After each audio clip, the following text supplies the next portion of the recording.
As well. Alrighty. Give me one sec here and this should start up. It? All right. So this is MS Office Hours. Today is March 11th. My fine co-host, Heather Cox. And Stephanie Stevens. And I'm still Dave Perlman. I'm going to turn it over to my wonderful co-hosts, and they're going to introduce our guests. Really thank you, John and Ryan, for coming on.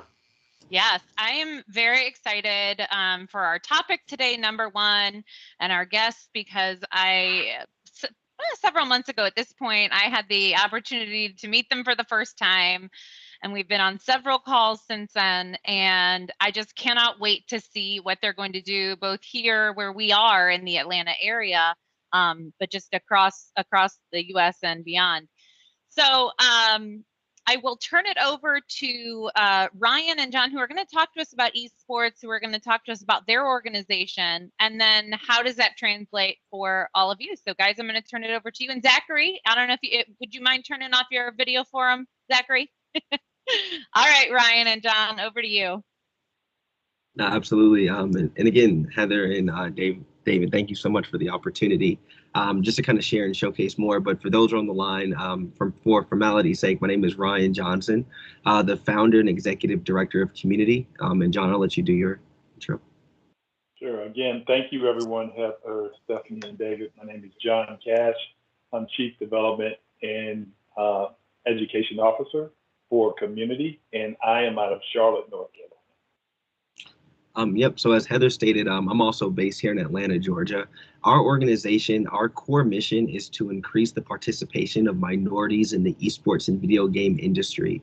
Why you should care about that is nearly 83% of African-American millennials play video games on a weekly basis, but nearly only 2% work full-time within the industry.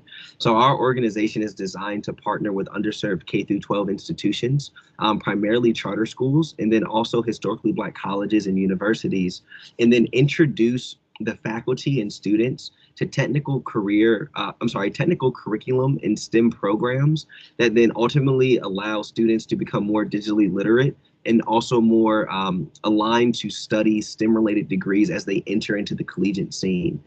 So as an example, an organization like Microsoft is actually going to be supporting us for the next 3 years through a tech enablement grant.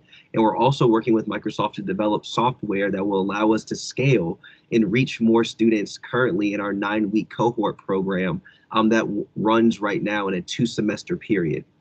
So Heather, just for your guidance, do you want us just to kind of like go down a monologue, or is there going to be specific something that we should follow, or what do you prefer? No, you guys just do you. I see somebody has raised their hand. We can take questions, but just tell us what you guys are working on, and then what, how can this help the folks that are on this call? Yeah, no worries. And so, John, please, I'll kind of pass it to you to speak more specifically on the education side. But what we do is really twofold. One is academic focus. So actually partnering with schools that do not have technical curriculums or finances to bring in technical programs. And then we'll work alongside the Microsoft education team and some of our other curriculum instructional designers to actually build out courses that are going to be most relevant for the students within the ecosystem that we're supporting. And then on the other side of the coin, we actually organize and operate esports competitions for various high schools and colleges throughout North America. On a competitive standpoint, we broadcast our collegiate esports league every single Wednesday night, which is catered towards HBCUs. And every Wednesday, we bring in an audience of about 800,000 people to actually watch our program. So what we're doing our best at is actually establishing a tech pipeline to identify students as early as middle school, begin training and developing. So that way throughout high school, they're very confident and very literate in their digital skills. That leads to scholarships as they enter into college, which ultimately leads to internships and full-time career opportunities. So John, I'll allow you to share, what you're working on specifically at JCSU and your involvement with Cxmmunity as well. Sure, everyone. Thanks again for your time. My name is John Cash, and I'm an adjunct professor at Johnson C. Smith University, partnering with Cxmmunity upon inception about a year ago. And some of the other opportunities I think that Microsoft will be interested in, we're looking, again, it really matters what success looks like for Microsoft. So we're always open to new ideas and opportunities. That being said, one unique opportunity that has presented itself, one of your software engineers, Bernard Smith, who's a Johnson C. Smith University graduate, he's out of your Dallas office. He has actually taken it upon himself to leverage opportunities to help build out our esports lab environment. Again, we're the first HBCU to offer a full curriculum in esports. Also, we have a club team and a lab that we're building out. So again, he has empowered himself to do that and has been helping us to build out our lab. In addition, one of the things that we like to do with our strategic partners like Microsoft is ensure that we're developing curriculum and teaching students in regards to what's going to make them successful in the marketplace. Quite frankly, it doesn't matter what John Cash thinks is important when we're talking about esports, gaming, and other skill sets, education. What matters is from our partners like Microsoft. So securing curriculum development would be an opportunity, understanding whether it's software engineering, gamifications, or some of the other skill sets and skilling that Microsoft deems important. We would love to be able to take that information and integrate it into curriculum. Another opportunity that has just recently happened, I think that is great, that shares how all of your Microsoft team members are really engaged in the opportunity. Mr. Anthony Martin, I believe he is out of the Raleigh, North Carolina Microsoft area, has referred a university, it's a community college, Johnston Community College, which is 30 miles southeast of Raleigh, North Carolina. He had referred Johnston Community College, which is starting up their own esports initiative, to me here at Johnson C. Smith. And of course, I took the call, had the conversation, and they will be building out a program, esports team program at the university. But in addition, the athletic director and the administration at Johnston Community College will be working with Anthony in regards to Microsoft services and opportunities. So again, you guys continue to expand both the business opportunities as well as empowerment opportunities for underserved communities at the community college as well as within HBCUs. One other thing I want to share is that we have a partnership with the United Negro College Fund. United Negro College Fund represents approximately 37 HBCUs around the country. So when you're thinking about strategies and opportunities with HBCUs, we can help broker those type of relationships. And then with the other 60 odd so HBCUs, that's also an opportunity for us to leverage. I just sat on, this is something also you might, and I'll finish with this piece. I just sat on a Zoom call earlier today with Representative Congresswoman Alma Adams. She is the representative here in the North Carolina district where I reside. And during this call, their topic, HBCUs and STEM learning. So that plays in really good. And they had two presidents, one from Philander Smith College and one from Morgan State University. And they had conversations in regards to HBCU STEM and STEAM empowerment. And from that conversation, I'll be following up with Congresswoman Alma Adams' office. But I would think that that's, again, an opportunity to leverage Microsoft services across the platform. So I'll pause there for questions and turn it back over to Ryan. So we have about 25 minutes, and then we can open it up to the audience for conversation. But here's what's interesting, right? So everybody here is not a Microsoft employee, right? A lot of these folks are educators. I don't know, have 80, 90 people today. Lots of other people look at this on the YouTube channel. So I'm going to ask you three questions, right? How did John and Ryan, how did you get started in this, right? So how did you form Cxmmunity X?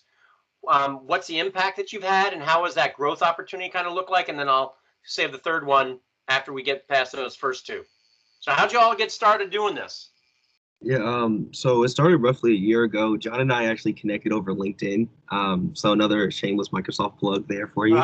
So we actually connected over LinkedIn. John at the time was engaged with the city of Atlanta working on some sports and recreational programs at the city level. And I was just starting this whole concept and idea. The inception of the idea was that in the state of Georgia, esports is recognized as a high school sport.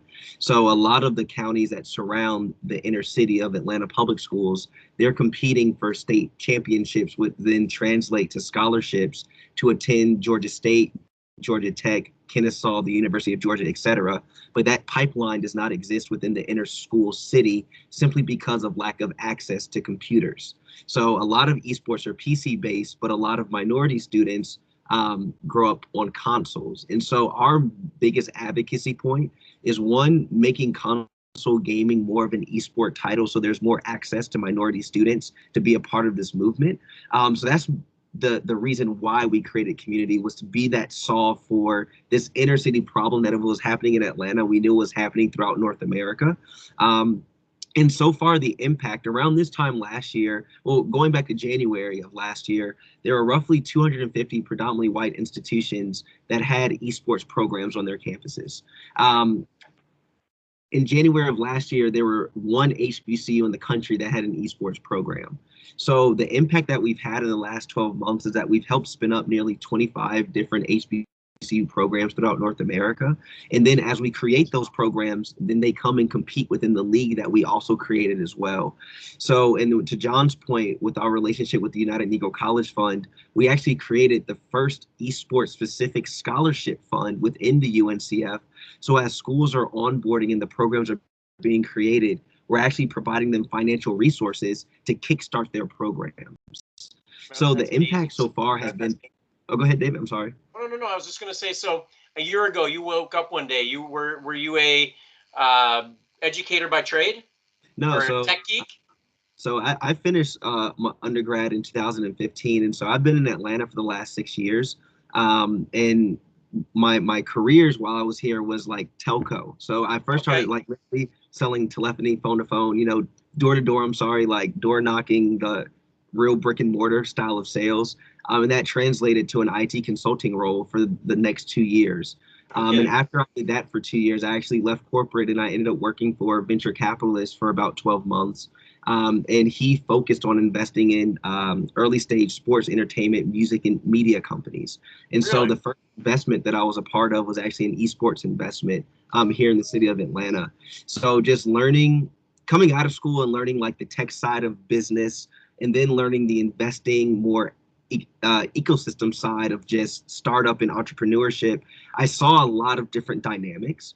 And so one of the biggest dynamics I noticed is that as we were traveling the country, going to all these various esports programs, esports conferences, we were one of the only few African Americans in the entire like convention center.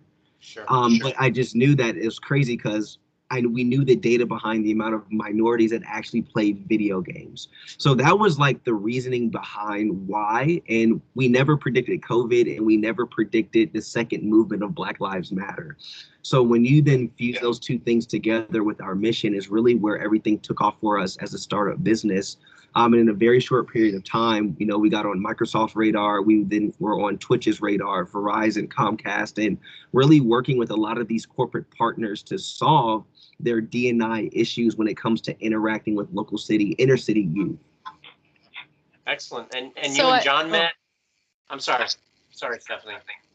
You're fine. I just was gonna, first of all, as an Atlantan and somebody who's made my whole life here after Heather and I both grew up in Ohio, I'm so proud of the city's work around this. Heather and I both were educators out of Fulton County back in the day, and across that county and across many that I support now in my role here at Microsoft in the state of Florida, there's a huge disparity across what's made available to K-12 learners. I put it in the chat early on, but now as I sit and support K-12 and higher ed, I think there's such an incredible opportunity to not only for higher eds who are interested in recruiting and retaining talent and students for their institution, but also just to be partners in education, I think is great. And the fact that you're acting as the conduit for that between community, city partners, corporate partners, higher education, and K-12 is just, it's amazing work, and I'm really thankful to listen to the story. I think it's also super compelling,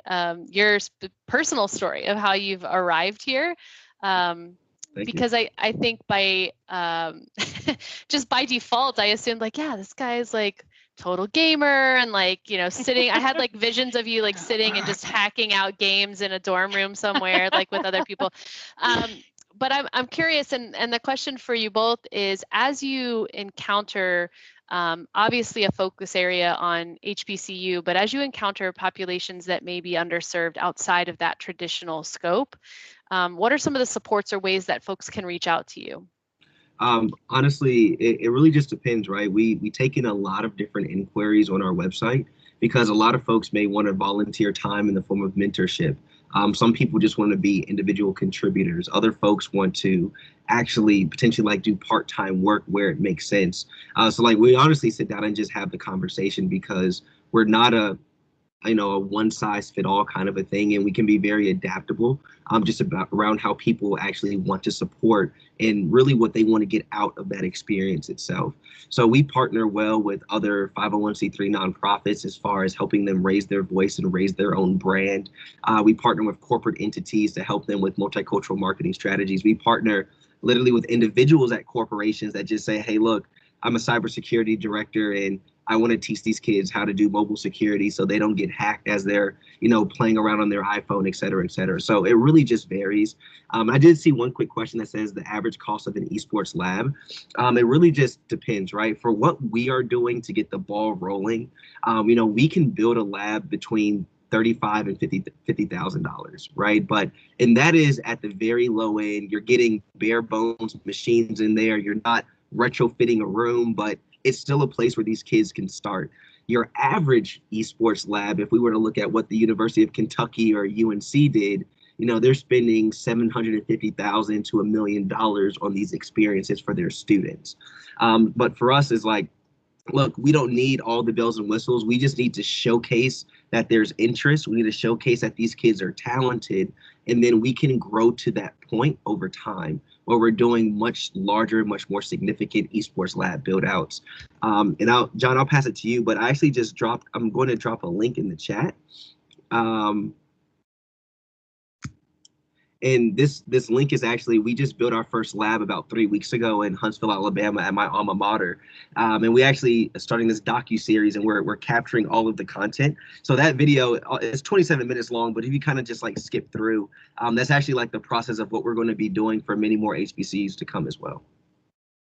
And I would say in regards to build out and support at the collegiate level, now that I know I have fellow educators on here, in addition to you guys, Stephanie and Heather, one of the things is really understanding what success looks like for the leadership of the institutions, and they vary like night and day.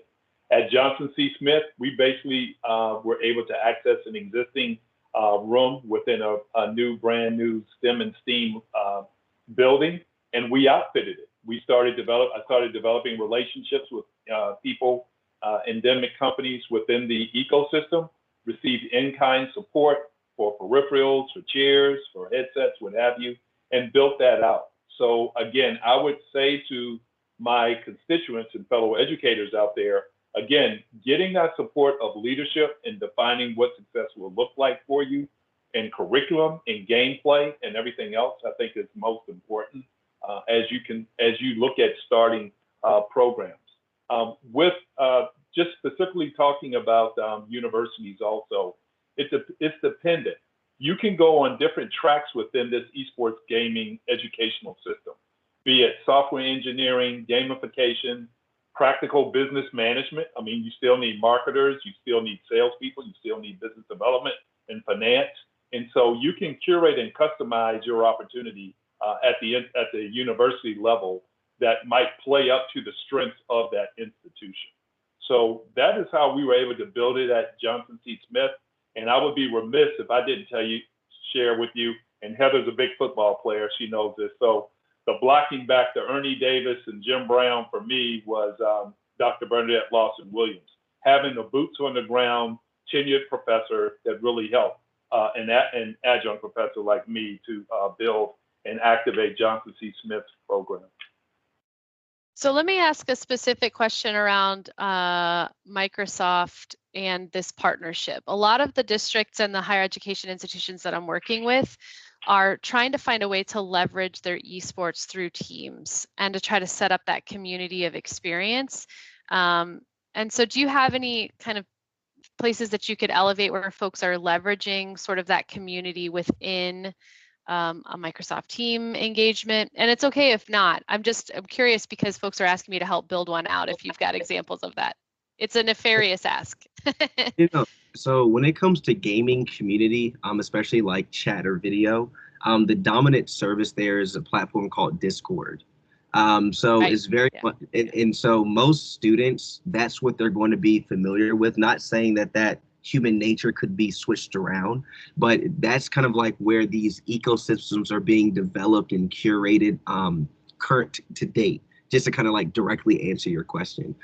So I think there would be ways where potentially is like you build a Discord community, and quite frankly, is like, I think that's phenomenal, right? It's a place where the students can interact in their own mind, and then leverage teams for events that are basically taking advantage of the folks that are within that said digital space. So like if you were to do virtual career fairs and things of that nature, then using like the Teams platform to bring that type of event to life. And I'll say too, a lot of the early pipe of esports, the kids who are, maybe in that upper elementary and middle school sort of lane are really starting off at a place where they're just leveraging Minecraft Education Edition for challenges, and that's how they dip their toe in the water. So I think there's a better connection, obviously, there when you're starting not from Rocket League, but from like, let me build something in Minecraft and compete against my peers, right?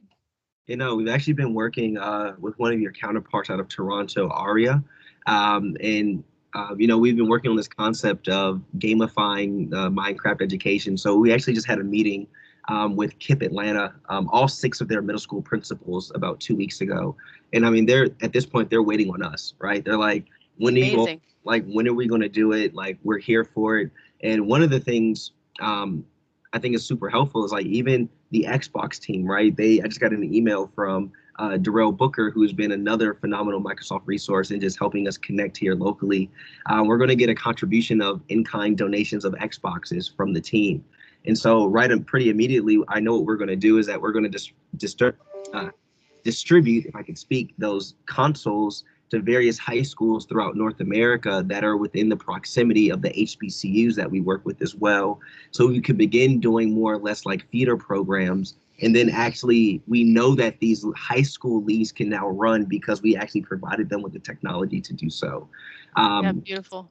And then I know that there would be tons of folks that I support too that would be really waiting for this Minecraft Education Edition sort of community hack because right now, it is pretty my kids would tell me that like it's school stuff, Mom, it's not the same, right? Like I think it's missing a little bit sometimes in the education edition of Minecraft, that like gamified experience where the challenges are a little bit more robust and not directly aligned to standards so that kids think that they're lame day one. I think one thing I forgot to add in why we think we have a really unique approach is the influencer piece. So for an example, for like a Minecraft education, whatever team wins, we could guarantee an intro to Offset from the Migos or Lil Yachty, because a lot of the entertainers, professional athletes that we have within our network, they're very much supportive. So like literally today, we're talking to Juju Smith from the Steelers, right? Get out of here. Juju. And he's like literally a huge gamer, but a lot of people don't know that Juju has a foundation where he's focused on the same things we are. So what we can do is then say, hey, Juju, in exchange for your support of a program, we can enroll your kids from your foundation into our Microsoft-driven program, so that way they can now come out with tangible, credible certificates, et cetera, et cetera. So that's like the fun part of why the kids are always going to try and academically achieve, because the better they do in school, the more access that they'll have to folks of that level to then just encourage them to continue doing better. It's awesome. It's awesome. So we have 1 or 2 questions from Marge out in Texas. With so much to do, you may not have been able to delve into this topic yet, but are you able to assist disabled students with esports? So is there a So- linkage there with? Yeah, and so like literally, it's crazy. So we actually, and John, you could probably tell the story better about the student with epilepsy. We're so I can talk about it. So there's actually a student. His parents reached out to us. His parents reached out to us. He was dealing with very, very severe like epileptic seizures. To the point where he was like in the hospital for weeks at a time. Long story short, within the hospital, they gave him a gaming console. He he chilled all the way out. They brought him home, and he literally has not had a seizure since he's been gaming on a consistent basis. So he's actually one of the students within our network now that he games, and then we'll also like introduce him to learning materials as well. So like his parents truly like, and they sent us this long email. They truly feel like gaming is actually what's saving their son's life. So beyond that, I don't know that we have any more direct disability related stories, but it's something that we're trying to also continue to figure out, is that as we're working with minority students specifically, how can we expand our offerings to make sure that we're providing access to students that may have physical and or mental limitations as well. Wow, well, that's great. And Zachary, if you want to come off mute and like to ask a question. Yeah. Can you hear me? We can hear Yep. you. Okay, yeah. It's interesting. How you guys doing? Okay, Good. it was interesting to hear.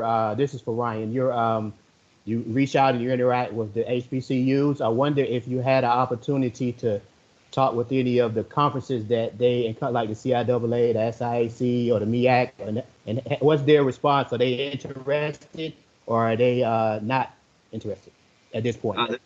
No, they're super interested. We actually produced the CIAA's virtual weekend about 3 weeks ago. So we did their entire 2K experience for that.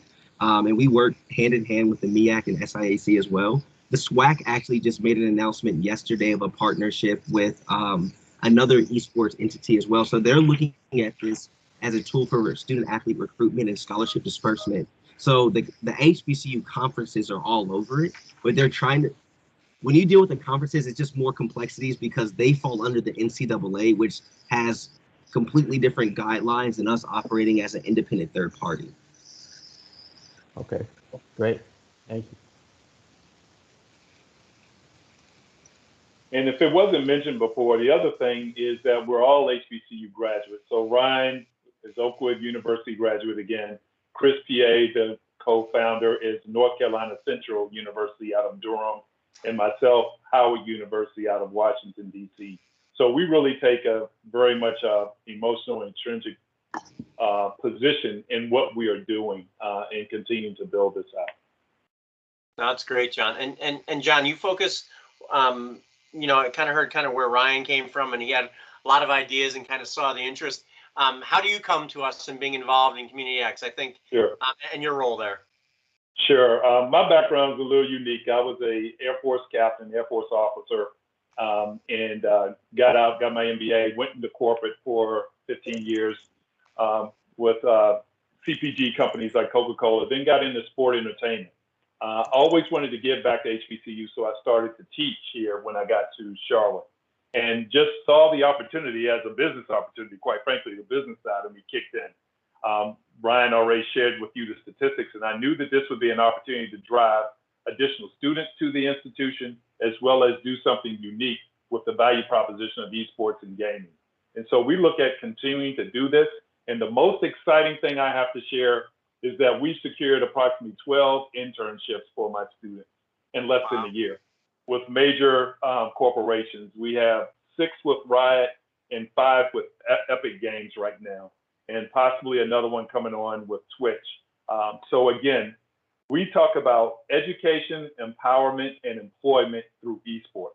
That's what we're really doing.